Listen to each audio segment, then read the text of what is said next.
নমস্কার বন্ধুরা, সঙ্গীতা লাইফস্টাইলের আরও একটি নতুন ভিডিওতে স্বাগত জানিয়ে আজকের ভিডিও শুরু করছি। আজকের আলোচনা করব হনুমান জয়ন্তী কবে পড়েছে এবং এই দিন কি করবেন এবং কি করবেন না, এবং সর্বদা বজরংবলীর আশীর্বাদ পেতে এই কাজগুলি করবেন।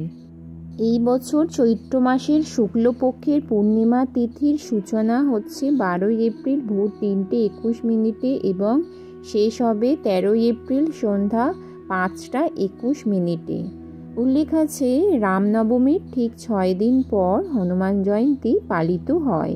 এই বছর 6 এপ্রিল রামনবমী, এর 6 দিন পর অর্থাৎ 12 এপ্রিল হনুমান জয়ন্তী পালন করা হবে। এখন আলোচনা করব হনুমান জয়ন্তী শুভ সময়। 12 এপ্রিল সকাল 7:35 থেকে 9:11 মধ্যে বজরংবলীর পূজার শুভক্ষণ রয়েছে। এছাড়াও সন্ধ্যা 6:45 থেকে রাত 8:08 মধ্যেও বজরংবলীর পুজোর শুভক্ষণ থাকছে। এখন আলোচনা করব হনুমান জয়ন্তীর মাহাত্ম্য। বজরংবলী শক্তি, ভক্তি ও অটুট বিশ্বাসের প্রতীক। ধর্মীয় ধারণা অনুযায়ী তার পুজো করলে ভয়, নেতিবাচক শক্তি ও অশুভ শক্তি ধ্বংস হয়। এই তিথিতেই হনুমান চালিসা বজরংবলীর পাঠ করা বিশেষ লাভজনক। এখন জেনে নেব হনুমান জয়ন্তীতে বজরংবলীর পূজার কিছু নিয়ম।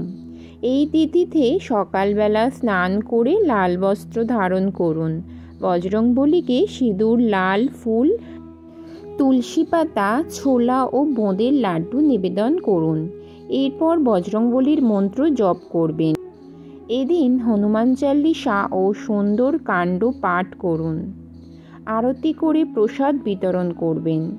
হনুমান জন্মোৎসবের শুভক্ষণে নিয়ম মেনে বজরংবলীর পূজা করলে সমস্ত ধরনের কষ্ট থেকে মুক্তি পাওয়া যায়, পাশাপাশি জীবনে সুখ সমৃদ্ধি ফিরে আসে। আলোচনা করব হনুমান জয়ন্তীর দিন কি করবেন।